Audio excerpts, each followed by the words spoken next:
Hello friends, welcome back to my YouTube channel. दोस्तों, आज की वीडियो में मैं ये बताने जा रहा हूँ, अगर आप यूपी बोर्ड क्लास 12 की अगर आप एग्ज़ाम देने जा रहे हो तो आपको किस तरह का क्वेश्चन देखने को मिलेगा। तो चलिए हम लोग आज की वीडियो में देखते हैं। तो यहाँ पे देखो, पहले मैं सेक्शन बी की बात कर रहा हूँ। जो सेक्शन बी आपका दिया है, सेक्शन बी में क्या रहता है कि जो क्वेश्चन यहाँ क्या रहेगा, right an article of any of the following topics in about 100 और 150 वर्ड। कहने का मतलब ये है कि एक आर्टिकल राइटिंग लिखना है या 100 वर्ड में या 150 वर्ड में। तो पहला यहाँ देखो 3 टॉपिक दिया है। यहाँ पे दिया, पहला दिया है डिजिटल इंडिया, दूसरा एन आइडल मदर और तीसरा है joint family system need of the hour. तो 3 टॉपिक दिया, 3 टॉपिक में से किसी एक टॉपिक को आपको लिखना रहेगा, ठीक है, 100 से 150 वर्ड में। ठीक है, आगे देखते हैं। आगे इसे दिया है, अगला हमारा है, अगला है यहाँ पे क्वेश्चन नंबर 3 है। यहाँ पे दिया राइट आ लेटर, एक लेटर लिखना रहेगा। ठीक है, 2 क्वेश्चन दे देगा, दोनों में से कोई एक करना रहता है। तो ये हो जाएगा आपका लेटर, हो गया लेटर, आप लिख सकते हो। आगे दिया, हम बात करेंगे सेक्शन सी का। सेक्शन सी में क्या रहता है कि हम कह रहा है चूज द करेक्ट ऑप्शन। यहाँ पे 4-5 ऑप्शन दे देगा, उसमें से एक सही चुनना रहेगा। जैसे यहाँ दिया वन हु पॉजेजेज मैनी टैलेंट्स। तो इसका सही क्या होगा, या वन वर्ड सब्स्टिट्यूशन दिया तो इसका पहला हो जाएगा, वर्सेटाइल हो जाता है। यहाँ दिया antonyms of the secret, secret का एंटोनिम्स पूछ रहा है, तो सेक्रेट का एंटोनिम्स क्या हो जाएगा, प्रोफेन हो जाता है। फिर यहाँ दिया सिनोनिम्स ऑफ मॉनिटरी, मॉनिटरी का सिनोनिम्स क्या हो जाएगा, फिजिकल हो जाएगा इसका। ठीक है, आगे देखते हैं। यहाँ में देखो दिया है phrase in no time means, यानी कि फ्रेज पूछ रहा है इन नो टाइम का मतलब क्या होता है। इन नो टाइम का मतलब होता है सून। ठीक है, तो इसका ऑप्शन हो जाएगा पहला। फिर यहाँ दिया आर डिवेलिंग प्लेस, मतलब इसका मतलब होता है निवासी, तो इसका हो जाएगा अबोर्ड हो जाएगा। तो इस तरह से 5 से आप 5 ऑप्शन दे देगा और एक जिसमें चूज करना रहेगा। ठीक है, आगे देखते हैं अगला क्वेश्चन में क्या दिया है।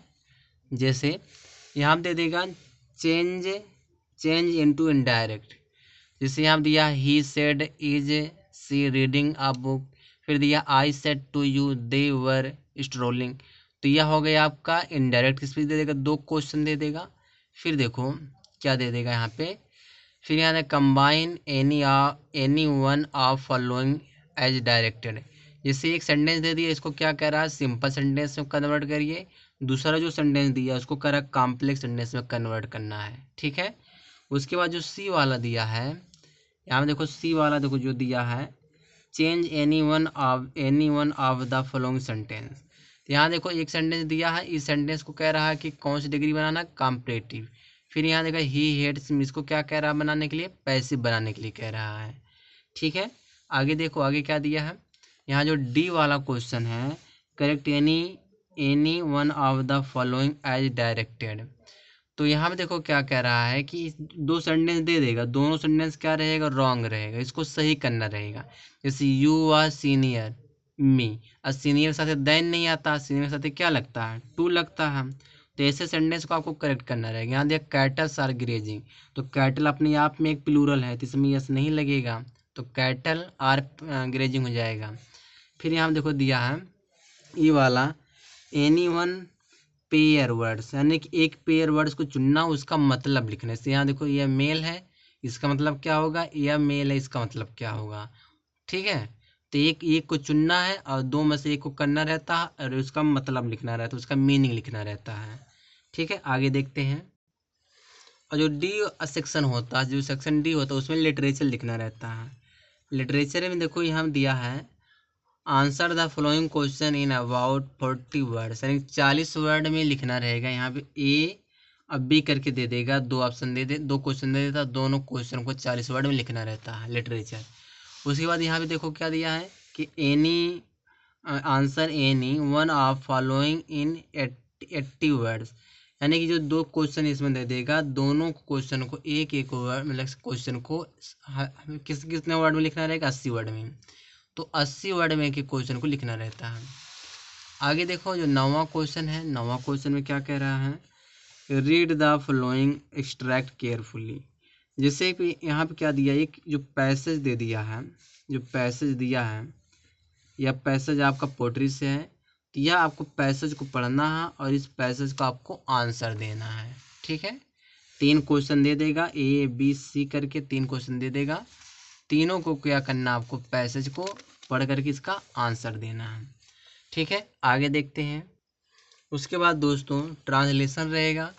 ट्रांसलेशन आप उसको जो है, अगर आप ट्रांसलेशन कर ले जाओ तो आपका टेंस ग्रामर अच्छा है, तो आप ट्रांसलेशन कर ले जाओगे। यहाँ देखो दिया, भारत एक देश, हम उसके निवासी हैं। भारत में बेरोजगारी ज़्यादा है।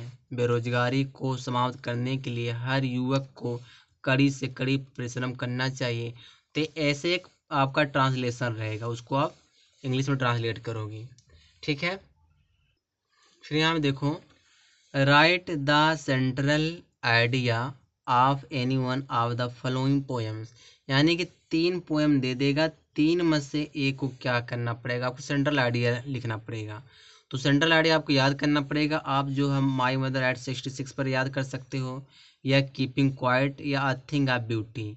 तो तीनों याद कर सकते हो, आप तीनों याद कर लो। लेकिन मोस्टली जो है माई मदर एट 66 पर बहुत ज़्यादा पूछता है, या कीपिंग क्वाइट पे आप याद कर सकते हो। दोनों रट लो, यानी कि माई मदर एट 66 को पढ़ लो और जो है कीपिंग क्वाइट है, 2 सेंट्रल आइडिया नोट कर डालो। दोनों में से कोई एक आएगा, आप एक लिख सकते हो। ठीक है, आगे देखो, आगे क्या दिया यहाँ पे। यहाँ दिया आंसर द फॉलोइंग क्वेश्चन। यहाँ पे देखो एक क्वेश्चन है, इसका आंसर देना रहेगा। फिर बी है, बी का आंसर देना है, 2 रहे, दोनों का आंसर आपको देना पड़ेगा। उसके बाद जो दिया है, जो 12 वाला क्वेश्चन है, फिर answer any one of the following sentence. यहाँ पे देखो ए है और बी है, तो दोनों को जो है आंसर देना रहेगा। ठीक है, सेक्शन ए की हम बात करें, जो पैसेज आता है उसको देखते हैं।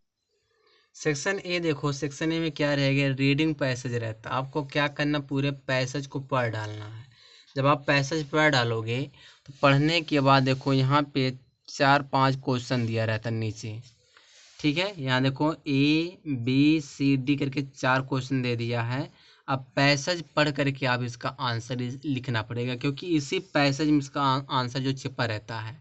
तो आपको अलग से क्वेश्चन ढूंढना, आंसर ढूंढने की जरूरत नहीं है, इसी पैसेज में दिया रहेगा। इस पैसेज को आप ध्यान से पढ़िए और क्वेश्चन आप सॉल्व कर सकते हो।